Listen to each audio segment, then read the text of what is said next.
वृंदावन बिहारी लाल की जय। गौ माता की जय। गोपाष्टमी की अनंत अनंत बधाइयाँ। आज के दिन भगवान बुधवार को गौचारण प्रारंभ करते हैं। आज ही के दिन भगवान का नाम पड़ा।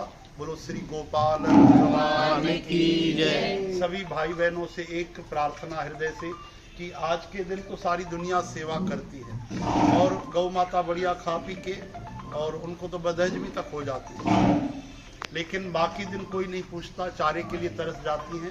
सो कृपा कर बाकी सब दिन भी गौ माता का ख्याल रखें।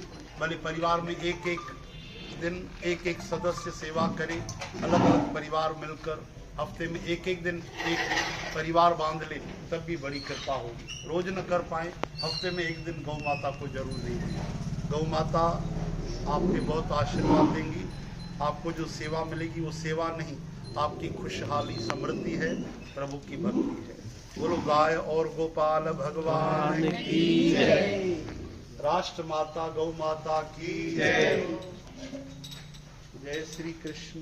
जय श्री कृष्ण।